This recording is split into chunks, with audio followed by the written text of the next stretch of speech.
अस्सलाम वालेकुम ख़वातीन हज़रात, मैं हूं आपका मेज़बान सुमैर। तो आज के नए प्रोग्राम में हम आपको खुश आमदीद कहते हैं। दोस्तों, आज भी हमारे पास बहुत ज़बरदस्त किस्म की अपडेट्स हैं, बहुत ज़बरदस्त किस्म की खबरें हैं। लेकिन सबसे पहले हम बात करेंगे ज़ारा नूर अब्बास के बारे में।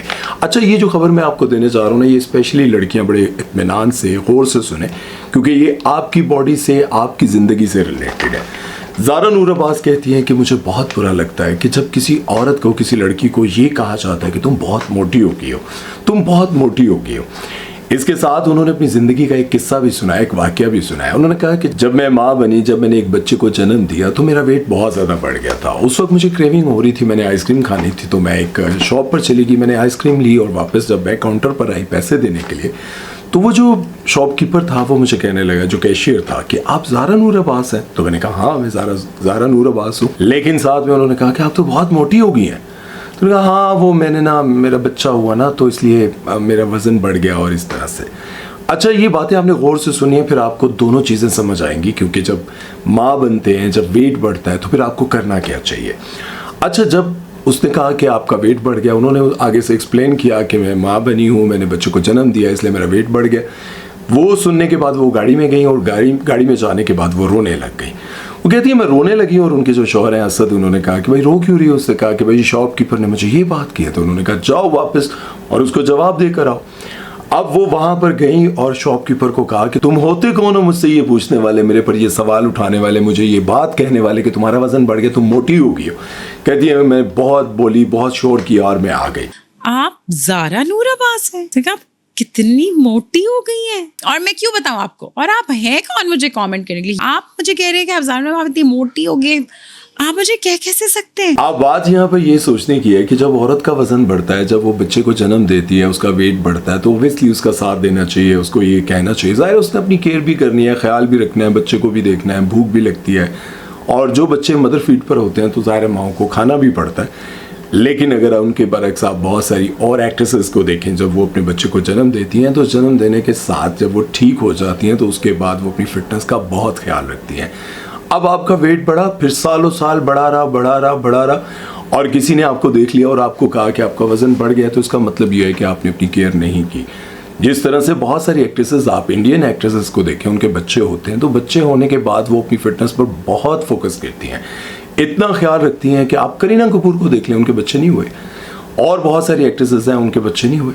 अच्छा, इसके साथ साथ वो बहुत ज़्यादा हाईलाइट कर रही थी कि औरत को क्यों कहा जाता है, औरत को क्यों कहा जाता है तुम्हारा वजन बढ़ गया। भाई तुम्हें पता है कि कितना मुश्किल काम है बच्चे को जन्म देना।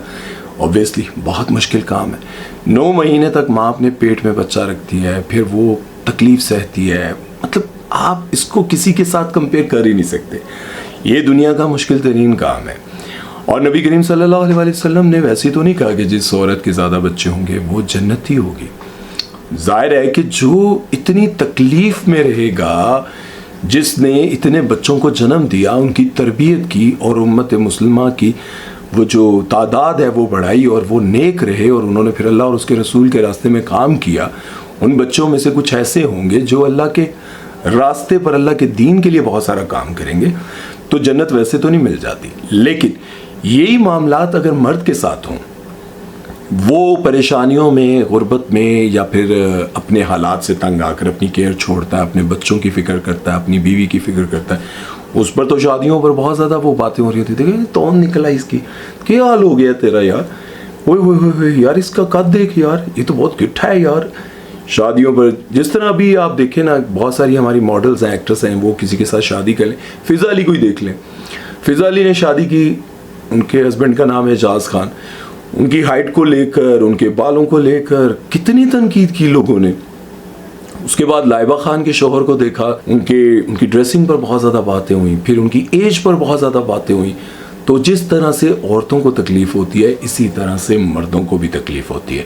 तो बात यह है कि जब औरत कभी अपने हक़ के लिए बात करी हो, तो एक लम्हे के लिए आपको उन मर्दों के लिए भी बात कर लेनी चाहिए जो ये ज़िंदगी के सारे, अपनी ज़िंदगी के सारी ख्वाहिशात को एक तरफ रख के अपनी फैमिली को देख रहे होते हैं और फिर वो उन हालात की चक्की में इस कदर पिसते हैं कि उनको अपनी फ़िक्र तक नहीं रहती।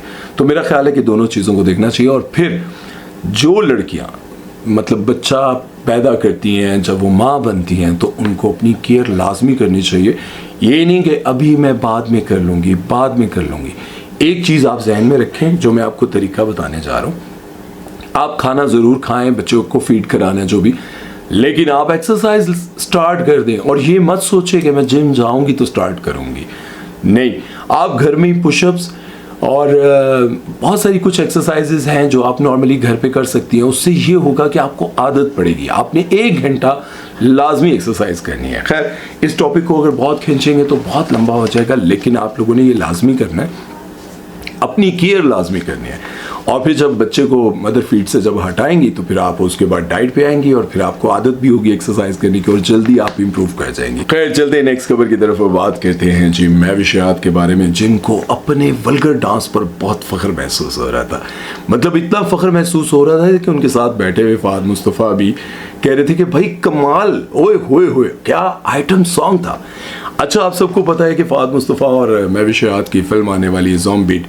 इस फिल्म को लेकर वो बहुत सारी प्रमोशंस, इंटरव्यूज़, पॉडकास्ट सब कुछ कर रहे हैं और ऑब्वियसली इसीलिए कर रहे हैं कि फिल्म की हाइप बने। और उसी फिल्म के दौरान कुछ ऐसी बातें भी करते हैं, मतलब उसी इंटरव्यू के दौरान कुछ ऐसी बातें कर जाते हैं कि जिन्हें लोग पकड़ते हैं और फिर कहते हैं कि इस पर डिस्कस करते हैं। इसी चक्कर में जो है फिल्म पर भी बात हो जाएगी। तो फाद मुस्तफ़ा और वही इंटरव्यू है जिसमें फाद मुस्तफ़ा ने निकर पहनी हुई थी, और वो निकर जो कि हो मतलब अंडरवेयर थे, निकर फ़र्क कोई नहीं रहा सी। बहरहाल उसी इंटरव्यू के दौरान उनके कैरियर पर बात हो रही थी, तो उनके आइटम सॉन्ग पर बात हुई। तो उन्होंने कहा कि मेरा जो आइटम सॉन्ग था ना, बिल्ली, उस पर मुझे बहुत फख्र है। I'm actually very proud of the dance and the way it's shot. ऐसा मैंने आज तक खुद ऑनेस्टली नहीं देखा और ना किया। और आप फख्र क्यों है ये मैं आपको बताता हूँ। आज से 12 साल पहले एक फिल्म आई थी जिसका नाम था नामालूम अफराद। उसमें उन्होंने आइटम सॉन्ग किया था। उससे पहले ये ड्रामों की बहुत बड़ी हीरोइन थी, लेकिन उससे पहले उन्होंने कभी भी किसी फिल्म में काम नहीं किया था।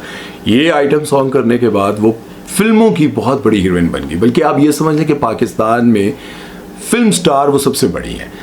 उसके बाद उन्होंने टीवी पर भी काम करना छोड़ दिया था, क्योंकि उसके बाद उन्होंने बहुत सारी ब्लॉकबस्टर फिल्मों में काम किया, सुपरहिट फिल्मों में काम किया, बिजनेस किया।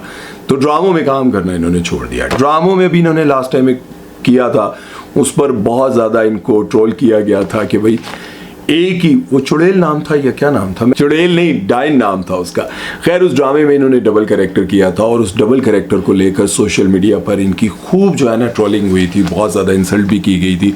भाई बनाने वाले पर भी बहुत ज़्यादा तनकीद की गई थी कि भाई एक तरफ लड़की जिसको मार दिया है वो वापस आती है, सिर्फ उसके कपड़े और उसका स्टाइल चेंज होता है, बालों का स्टाइल चेंज होता है, शलवार कमीज से वो स्कर्ट पहन लेती है और कोई उसको पहचान नहीं पाता, शोहर नहीं पहचानता कि भाई ये वो है। तो बहुत ज़्यादा मजाक उड़ाया गया था। खैर, वो आइटम सॉन्ग के हवाले से बता रही थी कि मैंने उस आइटम सॉन्ग में बहुत मेहनत की। एक तो ये था कि भाई नंगे पाँव मैंने डांस करना था और 3 दिन मुसलसल डांस कर करके मेरे पाँव छिल गए थे। इसमें तो कोई शक नहीं कि भाई डांस करना एक मुश्किल काम है। वो एक अलग बात है कि फ़ख्र किस काम पर किया जा सकता है और किस पर नहीं। उनका काम है, उनको तो फ़ख्र महसूस होता है क्योंकि उन्होंने मेहनत की और वो गाना हिट हुआ। उसके बाद उनका लाइफस्टाइल चेंज हो गया, कैरियर पूरा बदल के रह गया भाई। उसके बाद इतनी सुपरहिट फिल्मों में उन्होंने काम किया। लेकिन मसला ये है कि लोग कहेंगे कि भाई इसमें फ़ख्र की कौन सी बात है। ज़ाहिर है भाई कि जिन लोगों का काम है डांस करना, एक्टिंग करना, डायलॉग्स बोलना, उनके लिए तो फ़ख्र की बात है। और इसी गाने की शूटिंग के दौरान फाद मुस्तफ़ा ने एक फ़नी वाक़या भी सुनाया। उन्होंने कहा कि हम मौत के कुएं में डांस कर रहे थे और उसका जो मालिक था, यकीनन ठरकी होगा यार, वो उस कुएं के ऊपर खड़े होकर डांस देख रहा था। भाई बड़े मज़े से कि मैं भी शायद डांस करिए। अब ज़ाहिर है वो डांस भी ऐसा ना होने के बराबर कपड़े पहने, ऊपर से कोई ठरकी बंदा हो, मौत के कुएं में खड़ा होकर देख रहा हो कि आहा क्या डांस है भाई। कहते हैं कि वो 10-15 फुट की ऊंचाई से आकर ठा करके गिरा। तो हमने कहा कि होना आराम ही भाई। उन्होंने कहा होगा दिल में भाई, पहले तो कहा होगा बच गया। लेकिन जाहिर है जब बंदा देख रहा हो यार ये बंदा जा नहीं रहा, इससे हमने मौत का कुआं क्या ले लिया, ये तो फ्री में ठरक झाड़ रहा है। तो जाहिर है ठरक झाड़ते झाड़ते जब वो बंदा गिरता है तो फिर वो बाद में आपको फनी लगता है। खैर, मैविशियात कहती हैं कि मुझे अपने उस आइटम सॉन्ग पर बहुत फ़ख्र है, मुझे बहुत अच्छा लगा। तो आप बताएं, अगर आपने आइटम सॉन्ग देखा है, आपको वो देखने के बाद लगता है कि उनको फ़ख्र करना चाहिए। अच्छा, एक और मैं आपको बताऊं, आजकल रिवाज थोड़े चेंज हो गए हैं। चेंज कैसे हो गए हैं कि भाई देखिए, आजकल जिस घर में जिस बच्ची के टिकटॉक पर व्यूज़ ज़्यादा आते हैं ना, उस पर फख्र किया जाता है। मेरी बच्ची के इतने व्यूज़ आ रहे हैं, इतने लाइक्स आ रहे हैं, चाहे वो गानों पर, चाहे वो किसी भी तरह से बना रहे, इवन के माँ बाप मिलकर बना रहे, और कुछ मलामत नहीं, कुछ बुरा नहीं समझा जा रहा है, बस ठीक है आ रहे हैं व्यूज़, बनाए जाओ और ज़बरदस्त चलता रहे। शमून अब्बासी को आपने देखा होगा, वो कहते हैं कि मैंने अपनी बेटी से बहुत प्यार किया। बेटी कहती है ना कि मेरे बाबा मेरी ज़िंदगी में हमेशा एब्सेंट रहे, लेकिन इस पर वो कहते हैं कि मैं एब्सेंट उस वक्त रहा जब मैंने देखा कि मेरी बेटी बहुत ज़्यादा, अब जाहिर है उनकी बेटी जिस तरह के लिबास, जिस तरह की गुफ्तगू, जिस तरह का उनका लाइफस्टाइल है, तो बाप को बुरा लगता था। फिर बाप तंग आकर क्या करता है, देखिए जब बाप गैरतमंद होकर डांटने लगता है तो फिर मीडिया पे आ जाता है कि भाई ये तो हमारा जीना हराम कर रहा है, हमें जीने नहीं देता। वही बाप खामोश होकर किनारा कर ले तो उसे कहते हैं कि ये औलाद की फिक्र नहीं है, इसको औलाद को कभी पूछा नहीं है, तो बंदा जाएगा। तो ये चीज़ें तो आजकल आम सी होती जा रही हैं, और मैं ये समझता हूँ कि अपने बच्चों को आप समझाएं ताकि उनको लगे कि आइटम सॉन्ग ये कोई फ़न नहीं है, बल्कि ये बेहयाई है। क्योंकि इस पर हमजा अली अब्बासी भी कह चुके हैं कि ये आइटम सॉन्ग बहुत ही कोई गलीज़ चीज़ है जो कि हमारी इंडस्ट्री में शामिल कर दी गई है, और कोई पूछने वाला भी नहीं है।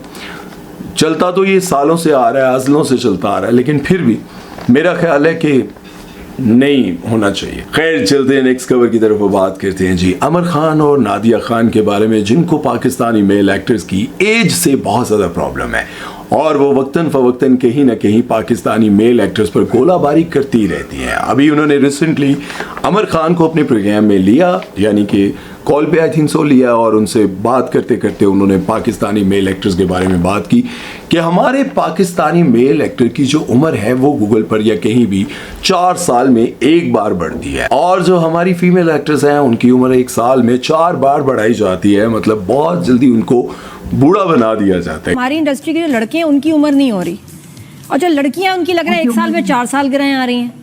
इतनी जल्दी जल्दी उनको बड़ा कर रहे हैं, इतनी जल्दी उनके रोल्स मैच्योर आ रहे हैं। लड़के जो हैं वो वहीं रुके हुए, उनकी सालगिरह नहीं हो रही। क्या चक्कर है?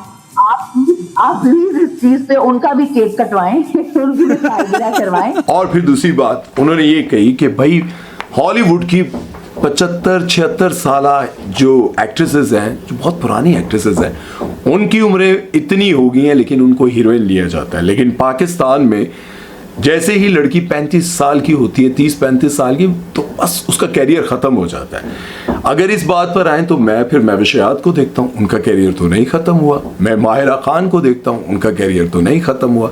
मैं सबा कमर को देखता हूँ तो उनका भी कैरियर नहीं ख़त्म हुआ। इसी तरह से चंद और एक्ट्रेसेस हैं जिनका कैरियर नहीं ख़त्म हुआ। लेकिन अगर बात की जाए नादिया खान की, तो उनका ड्रामा में हीरोइन के तौर पर कैरियर ख़त्म हो गया है। अब उनको आना है भाभी के किरदार में, माँ के किरदार में, इन चीज़ों में आना है। लेकिन जब आप उलझते रहेंगे, एक बात याद रखिएगा नादिया जी, आमिर खान, मैं आपको ये बात कहना चाहता हूँ कि जब आप सेट पर उलझते रहेंगे, ऑब्वियसली आपको पता है कि जब हमारी इस इंडस्ट्री में लोगों से बात होती है तो हमें ये बात पता चलती रहती है कहीं ना कहीं, जो भी एक्ट्रेस या एक्टर सेट पर उलझता रहता है, किसी न किसी से लड़ेगा, कोई तकरार करेगा, तो अगली बार उसको कोशिश की जाएगी कि भाई उसको कास्ट ना किया जाए।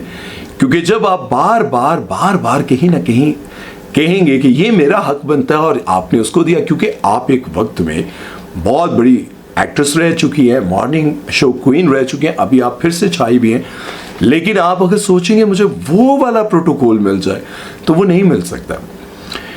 क्योंकि आपको पता है इफ़त उमर भी कई बार ये बात कह चुकी हैं कि हम भी एक वक्त था कि बहुत बड़े स्टार थे, मेन कैरेक्टर्स करते थे, लेकिन हम तो सबके साथ मिलजुल के बैठते थे। अगर आप अब ये सोचें कि आपको एक अलग कमरा दिया जाए, जिस तरह से हिबा बुखारी को, सज्जल को, फिरोज़ खान को या किसी को भी दिया जाता है, अगर आपको लगे कि आपको भी उसी तरह से दिया जाए तो मुश्किल है। अगर आप ये समझती हैं कि सबा कमर को वैनिटी वैन दी जाती है, उनके लिए एक अलग से गाड़ी आती है, उसमें वो अपना आराम से बैठती हैं, वहीं पे मेकअप, वहीं पे रेस्ट, वहीं पे चाय, वहीं सब कुछ होता है, तो भाई उन्होंने अपना कैलिबर, अपनी चीज़ों को मेंटेन करके रखा हुआ है। वो जब इंडिया से काम करके आई तो उन्होंने सोचा था कि मैं इससे आउट काम नहीं करूँगी। अदनान सिद्दीकी कह रहे थे, बल्कि उन्होंने कहा कि पाकिस्तान की अगर बेहतरीन एक्ट्रेस के बारे में बात की जाए तो वो सिर्फ सबा कमर है। लेकिन सबा कमर को अफोर्ड करना बहुत मुश्किल है। अगर वो किसी दूसरे शहर में आती हैं तो वो कहती हैं कि मैंने 5 स्टार में स्टे करना है, उनके लिए वैनिटी वैन चाहिए, उनके लिए अलग से मेकअप आर्टिस्ट और बहुत सारी चीज़ें उन्होंने की। तो वो कहते हैं कि इसको हम कैसे मैनेज करें एक ड्रामे में, इतना बड़ा बजट, और इतने बड़े बजट का जब हम ड्रामा बनाते हैं। फिर आप देखें जब उन्होंने काम करके दिखाया तो फिर प्रोड्यूसर्स परेशान हो गए, उन्होंने कहा कि भाई सबा कमर के अलावा कोई नहीं कर सकता। इसी तरह अगर आप भी अपने आप को मेंटेन रखें और उलझना छोड़ दें, मुझे लगता है कि कहीं ना कहीं लोग नाराज़ होते हैं जब आप उलझते हैं ना, तो फिर लोग आपसे नाराज़ होते हैं, फिर आपको कास्ट नहीं किया जाता।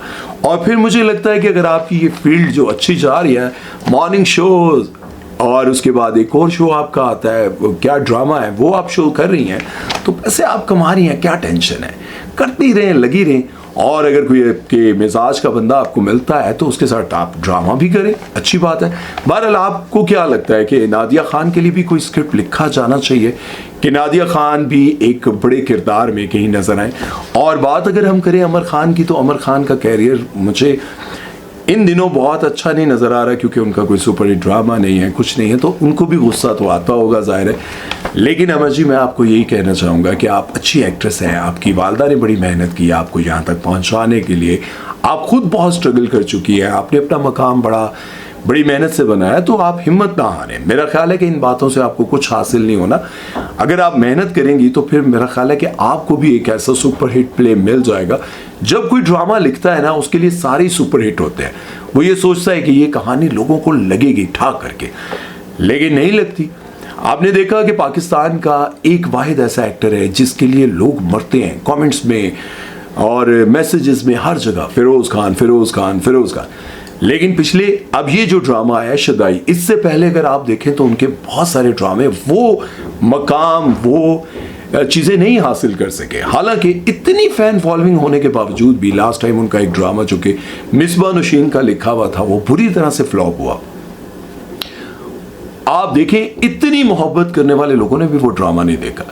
इसका मतलब ये है, अब ये भी आप देखें कि लिखने वाली राइटर एक नामवर राइटर है और उसके साथ काम करने वाले आयजा खान, बड़ा नाम, मतलब एक ऐसा नाम जो कि जो भी ड्रामा करती हैं सुपर हिट जाता है। उसके साथ फिरोज खान, पाकिस्तानी मेल एक्टर में सबसे ऊपर, सारे सब कुछ होने के बावजूद डायरेक्टर फारूक रिंद, भाई एक नाम रखने वाले जिन्होंने इश्क मुर्शद किया और इन्होंने अपने कैरियर में बहुत सारे ड्रामे किए। इतने बड़े नाम होने के बावजूद भी वो ड्रामा फ्लॉप, बुरी तरह से फ्लॉप हुआ। फिर उस ड्रामे पर तनकीद बहुत हुई, उस ड्रामे को डिस्कस बहुत किया गया कि भाई जितना उसको देखा नहीं गया, इतना उसको देखा नहीं गया जितनी उस पर तनकीद हुई उस ड्रामे पर। खैर, मैंने नादिया जी को इतनी ज़्यादा सजेशंस दे दी, इतना समझाने की कोशिश कर दी, ये नो नादिया जी नाराज़ ही हो जाएं, तुसी नाराज़ ना होना। बहरहाल मैं तो चाह रहे हैं कि तुसी वापस आओ। बहुत सारे ड्रामे, आपकी एक्टिंग बड़ी अच्छी है, आपकी आंखों की जो होती है ना, वो होए क्या कमाल, शुरू से लेकर अब तक कमाल है आप। भाई आप मॉर्निंग शो भी करती हैं तो वो भी पूरा ऐसा ड्रामा एक लग रहा होता है, तारीफें भी साथ करनी चाहिए। अच्छा खैर, चलते हैं नेक्स्ट खबर की तरफ, वो बात करते हैं जी आयशा उमर के बारे में। आयशा उमर का एक फिल्म आने वाली, आप सबको पता है कि मेरा लियारी की प्रमोशन, और उस दौरान एक वीडियो आता है जिस वीडियो को देखकर लोग बहुत परेशान हुए। आयशा उमर की उम्र 40 साल से ज़्यादा। अब जैसे मैं पिछली खबर में कह रहा था कि पाकिस्तान की बहुत सारी एक्ट्रेसेस हैं जो 40 से ज़्यादा की होकर भी हीरोइन आ रही है, इसी तरह से आयशा उमर की एज के हवाले से अगर हम बात करें तो वो इस एज में आ रही है। लेकिन अब जो उन्होंने वीडियो बनाया और उसमें उनकी जो स्किन देखी गई है, वो देखकर लोगों ने बहुत एतराज़ किया। और एतराज़ सिर्फ इसलिए नहीं किया कि वो एक एक्ट्रेस है और उनके फेस की ये झुर्रियाँ, बल्कि ऐसे लग रहा है जैसे उनके फेस के ऊपर किसी ने प्लास्टिक रखा हुआ है, मेकअप की इतनी मोटी लेयर और उसके साथ वो झुर्रियाँ और ये बुढ़ापा झलक रहा है। इन चीज़ों को देखकर फिर लोगों ने और ये भी एतराज़ किया कि भाई इस एज में अगर आपने अभी तक शादी नहीं की तो ये कितनी बुरी बात है। खैर, शादी करना ना करना एक पर्सनल मैटर है, लेकिन ज़्यादा जो तनकीद की गई वो इसलिए की गई क्योंकि उनका अपना एक बहुत बड़ा ब्रांड है स्किन केयर का। जब आपका इतना बड़ा ब्रांड हो और आप स्किन केयर के लिए लोगों को बताते हो कि ये आपको बुढ़ापे से बचाता है, ये आपको इस तरह से आपकी स्किन को ग्लो कराता है, पता नहीं क्या क्या होता है, जो भी कुछ होता है। हमारे पास तो एक बस मॉइस्चराइज़र होता है, मल लिया, ठीक है, ओके, ये मेरी स्किन, ये जो मेरे नींद ना पूरी होने की वजह से यहाँ पे जो आई बैग कहते हैं, क्या कहते हैं, ये बन रहे हैं। मुझे इतनी टेंशन ही कोई नहीं बहरहाल। लेकिन आप ये देखेंगे इतनी बड़ी एक्ट्रेस, इतना बड़ा स्किन ब्रांड और स्किन केयर ब्रांड, और उसके साथ आपकी ये स्किन जो है इस तरह नज़र आ रही हो, तो फिर लोग आप पर बात ज़रूर करते हैं। अब मुझे ये नहीं समझ आता कि देखें, इनका ये वाला जो हिस्सा है आपको नज़र आ रहा होगा, ये बिल्कुल झुर्रियों से भरा हुआ है। आंख के पास का जो हिस्सा है यहाँ का, वो भी पूरी तरह से झुर्रियों से भरा हुआ है, लेकिन ये हिस्सा बिल्कुल हिल नहीं रहा। इसका क्या मतलब है? इसका मतलब मेरा ख्याल है ये है कि अब जाहिर है कि आप जगह जगह तो फिलर्स करवा नहीं सकते। आपने यहाँ पर फिलर्स करवा लिए कि ताकि आंखों के गिर्द जो झुर्रियाँ पड़ती हैं वो ना पड़ें, लेकिन आप बाकी झुर्रियों को तो आप पूरा फेस तो उससे नहीं भर सकते। आपने सोचा कि मेकअप से कर लेते हैं, लेकिन मेकअप के साथ आपका जो क्लोजअप आया है, वो शॉट आया है, उसमें आपकी झुर्रियाँ बुरी तरह से नज़र आ रही हैं, तो फिर लोग आपसे नाराज़ होते हैं। मेरा ये ख्याल है कि इनको फिर दूसरी सर्जरी करवा लेनी चाहिए, जिसमें आपकी स्किन में से वो सारी झुर्रियाँ निकाल दी जाती हैं, जो कि इस वक्त कोरिया में और चाइना में बहुत सारी जगहों पे करवाई जा रही है। उसमें होता ये है कि यहाँ कान के पास से आपकी स्किन को काटा जाता है, ये सर के पास से, यहाँ से बालों के बीच में से एक स्किन काटी जाती है, ये सारी काट के स्किन को अलग किया जाता है। अलग करने के बाद आपके स्किन के अंदर जो झुर्रियाँ हैं उसको निकाला जाता है। जो फैट ऐसा आ गया होता है, जो फैट आपकी स्किन को छोड़ चुका होता है, जो बुढ़ापे में, जैसे दिखे ना, ये स्किन के अंदर एक फैट है, ये जब जगह छोड़ता है उम्र के साथ, तो फिर ये गिरता है, तो ये बुढ़ापा नज़र आने लगता है, कभी यहाँ इस तरह से, तो उसको निकाल दिया जाता है। ठीक है, फिर जहाँ ज़्यादा झुर्रियाँ होती हैं उस स्किन को भी काट के ठीक किया जाता है। तो फिर अगर आपको लगता है कि अब ज़्यादा तनकीद हो रही है तो फिर आप ये करवा सकती हैं। अदरवाइज़ जिस तरह आप देखें, सबा फैसल ने भी करवाई है, उसके बाद बुशरा अंसारी ने भी करवाई है, और बेशुमार हैं जिन्होंने ये करवाया, लेकिन सबा फैसल ज़ाहिर है उनकी 60+ एज है, और इस एज में उन्होंने अपने आप को फिट रखा। फिर उसके बाद बुशरा अंसारी जी, उनका देखें, अब ज़ाहिर है अगर वो 70+ है मेरा ख्याल है, इस एज में अगर वो वैसे ही आ रही होती तो फिर लोग शायद उनको इतना ज़्यादा ना देखते, उनको इस तरह के कैरेक्टर्स ना मिलते। अभी उनको माँ का कैरेक्टर मिलता है, फिर शायद उनको दादी का कैरेक्टर मिलता। अब वो ये भी कहती हैं कि भाई मुझसे क्यों जेलस होते हो, मेरे पजामे पे, मेरी पैंट पर, मेरी शर्ट पर। अगर आपको लगता है कि वो पिछले एक प्रोग्राम में ना मैंने देखा वसीम बदामी के शो में, मुझे इतना बुरा लगता है, कहती हैं कि जब लोग मेरी वीडियोस पर आकर लिखते हैं कि कब्र में टांगे हैं, कब्र में टांगे हैं और हरकतें देखो, कब्र में टांगे हैं और हरकतें देखो। अच्छा, एक लिहाज से ये देखा जाए तो ज़ाहिर है इस एज में हमारे यहाँ ऐसा होता है ना कि जो हमारे बुज़ुर्ग होते हैं वो तस्बीह हाथ में होती है और बता रहे होते हैं नमाज पढ़ा करो बेटा, ये ज़िंदगी ऐसी गुजर जाएगी, पता ही नहीं चलेगा। उस तरह से लोग जब देखते हैं कि भाई बुशरा अंसारी जी एक ऐसे मॉडर्न ड्रेस में वीडियो बना रही हैं, डांस, फिर रोमांटिक, वो भी देखा ना आपने गाना इनका, वो बहुत ज़्यादा वायरल हुआ था, मतलब बहुत ही रोमांटिक स्टाइल में, जैसे कोई 20-22 साल की लड़की किसी गाने पर एक रोमांटिक अंदाज में एक्टिंग कर रही हो, तो वो भी बहुत वायरल हुआ। लेकिन उस वायरल के होने के साथ साथ लोगों ने बहुत बुरा भला भी कहा। वो ये कहती हैं कि लोग मुझे ये कहते हैं भाई मेरे साथ आप वॉक करके देख लो, अगर आप मेरे साथ वॉक करने में हाई हाई करने लग जाओ ना, अगर कोई 40-50 साल का भी, वो कहते हैं मेरा शोहर मुझसे बहुत छोटा है, मेरे साथ वॉक नहीं कर सकता। वो कहते हैं भाई आप थोड़ा आहिस्ता कर लें वॉक, मैं तो आपके साथ नहीं चल सकता। ये अच्छी बात है कि उन्होंने अपने आप को अंदरूनी तौर पर भी, इंटरनल, उन्होंने अपने आप को फिट रखा हुआ है, अपनी डाइट का, अपनी एक्सरसाइज का और अपनी वॉक का, हर चीज़ का वो ख्याल रखती है। आप भी अपना ख्याल रखें, ये आपको बुशरा अंसारी जी से सीखना चाहिए। आप वो ना सीखें उनसे कि भाई उनकी जो ड्रेसिंग है वो बहुत ज़्यादा बोल्ड है या इस तरह, वो आप ना सीखें। खैर, बात हम आयशा उमर की कर रहे थे तो करते करते कहीं और हम निकल गए। तो आयशा उमर भी फिटनेस के हवाले से तो वो बहुत अपनी केयर करती हैं, पूरी बॉडी की वो बहुत केयर करती हैं। उसकी वजह ये है कि अभी जब वो बाहर जाती हैं तो वो बिगनी और पता नहीं क्या होता है वो जो पहनती है, उसमें जब उनकी वीडियोस वायरल हुई थी तो लोग तनकीद भी कर रहे थे और साथ ये भी कह रहे थे कि भाई इस एज में उन्होंने अपने आप को बहुत फिट रखा हुआ है। मैं नहीं तकी मैं नहीं देखी। अच्छा, खैर चलते हैं नेक्स्ट खबर की तरफ। बात करते हैं जी हिबा बुखारी के बारे में। तो हिबा बुखारी का लास्ट टाइम एक वीडियो आया था जिसमें आपने देखा था कि एक शॉप की ओपनिंग पर वो जाती हैं और उस ओपनिंग पर वो बहुत ही सादा और सीधा सादा उन्होंने लिबास पहना होता है। उसको देखकर लोगों ने बड़ी तनकीद की थी कि भाई बाल ऐसे ऑयली हुए हुए हैं और ना कोई ढंग के कपड़े पहने ना कुछ, और ये क्या इन्होंने ओपनिंग पर पहुंच गई हैं। तो उस बात को क्लियर करते हुए उन्होंने कहा कि जब मैं यूके गई तो वहाँ पर मुझे किसी ने कहा कि एक बहुत सीधी सादी और बहुत अच्छी फैमिली है, उनकी शॉप की ओपनिंग है और आप वहाँ पर अगर आ जाएँ तो आपकी बड़ी मेहरबानी है। अब जब उन्होंने मुझसे रिक्वेस्ट की तो ज़ाहिर फ्री में तो गई नहीं होंगी, ये भी बात है। लेकिन वो कहती हैं कि जब मैंने पूछा कि कौन कौन होगा तो उन्होंने कहा बस वो उनकी फैमिली होगी और हम लोग होंगे। तो हमने कहा ठीक है, मैंने कहा ठीक है मैं चलती हूँ, और मैंने नॉर्मल कपड़े पहने और मेरे साथ काम करने वाले सभी लोगों को पता है कि मेरे अंदर कोई एटीट्यूड नहीं है। और ये बात इस तरह से भी साबित होती है कि अभी जब वो यूके में थी तो बाउंसर्स एक लड़की को उनसे मिलने नहीं दे रहे थे, लड़की उनके साथ सेल्फी बनाना चाह रही थी, तो बाउंसर्स ने रोकने की कोशिश की, तो वो फिर उनको हटाकर बाउंसर्स को रोक कर उनको उस लड़की को गले लगाया, मिली, तस्वीर बनाई, तो ये उन्होंने किया था। अच्छा, ये जो ऐसा कभी कोई सोच कर कोई बड़ा स्टार जब इस तरह से किसी जगह पर चला जाता है तो मेरा ख्याल है कि यार लोगों को तनकीद नहीं करनी चाहिए बल्कि अप्रिशिएट करना चाहिए कि यार नॉर्मल लाइफ में ये कितने सीधे साधे और बिल्कुल अच्छे तरीके से अपनी लाइफ गुजार रहे होते हैं। मैं कह रहा ऐसा ना थोड़ी खुरक हो रही सी इंसान को होती है यार, आपको नहीं होती। अच्छा, कुछ लोगों ने लिखा था यार प्रोग्राम के दौरान आप ऐसे ऐसे कभी कर लेते हैं, ऐसे ऐसे भी कर लेते हैं, तो क्यों आपको नहीं होता?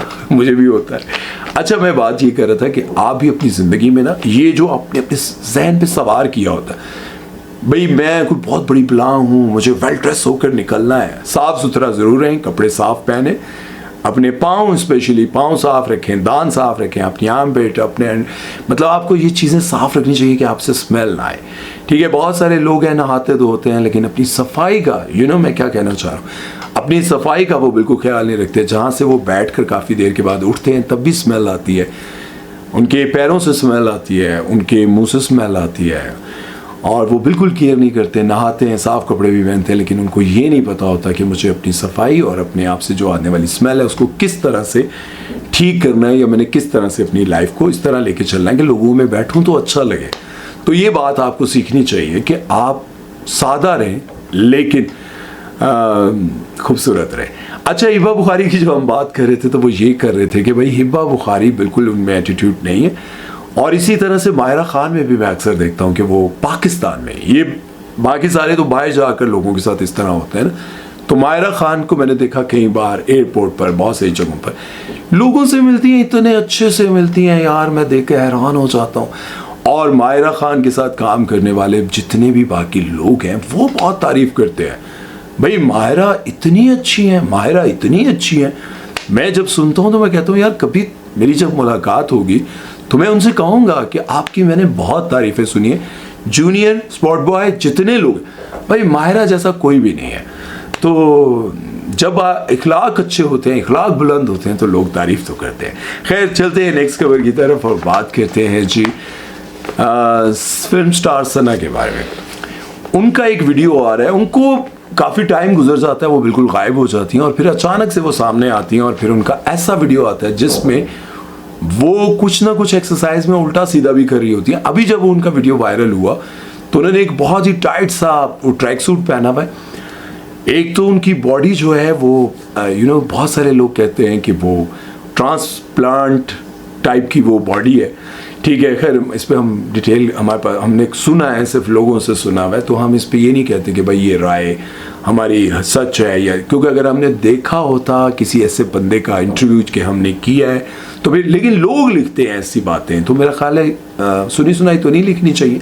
बहरहाल उनका आए दिन कोई ना कोई ऐसा वीडियो वायरल होता है, कहीं वो गुमनाम हो जाती हैं और फिर अचानक से वो दरख्तों पर चढ़ते हुए नजर आती हैं, दरख्तों पर चढ़ते हुए नजर आती हैं और फिर लोग कहते हैं कि वाह क्या बात है भाई। मतलब इस एज में वो अपने आप को इतना फिट रखती हैं, फिट रखने के साथ साथ वो वायरल होने का ट्रिक भी उनको आता है। बहुत सारी एक्ट्रेसेस हैं जो एक्टर हैं उनको वायरल होने का तरीका नहीं आता। सबा फैसल का मैं पॉडकास्ट देख रहा था तो वो कहती हैं कि मैं कोई पॉडकास्ट में आकर बात करने के लिए कोई किताबें नहीं पढ़ती हूँ, मैं कोई लिख कर याद करके नहीं आती हूँ, बस मुझे पता है कि किस बात का कैसे जवाब देना है। इसी तरह से आप देखें, एक नौजवान खूबसूरत फिल्म स्टार का आप पॉडकास्ट करें वो वायरल नहीं होता, लेकिन दूसरी तरफ अगर आप देखें तो निशो बेगम का जो पॉडकास्ट आता है वो वायरल हो जाता है।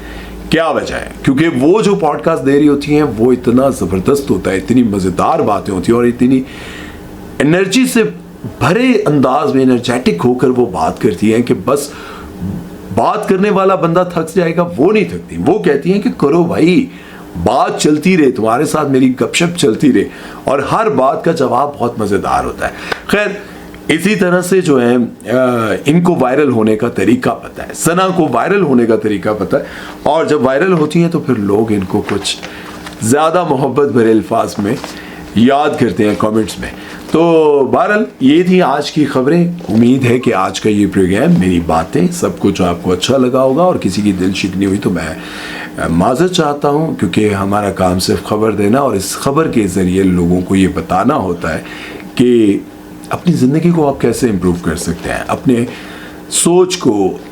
जिस तरह से बहुत सारे टॉपिक्स आज हमने कवर किए, एज के हवाले से किया, फिटनेस के हवाले से किया, सर्जरी के हवाले से किया, बुढ़ापे को देखते हुए, फिर इन चीज़ों को, फिर उलझने की वजह से आपको कहाँ पे काम नहीं मिलता, कहाँ आपके लिए रास्ते बंद होते हैं, कहाँ लोग आपसे एतराज़ करते हैं, इन सारी चीज़ों को देखकर फिर हमने ये भी डिस्कस किया कि जब एज बढ़ती है तो दूसरे को ये कहने की बजाय कि आपकी टांगे कब्र में, इसकी बजाय आपको ये करना चाहिए कि अपने आप को उसको देखते हुए कि यार मैं 50 साल की उम्र में बुढ़ापे का शिकार हूँ, वो 76 साल की उम्र में बंदी भाग दौड़ रही है, तो मुझे अपने आप को ठीक रखना चाहिए, फिटनेस का ख्याल रखना चाहिए, मुझे अपना इंटरनल और बाहर दोनों को ठीक रखना चाहिए।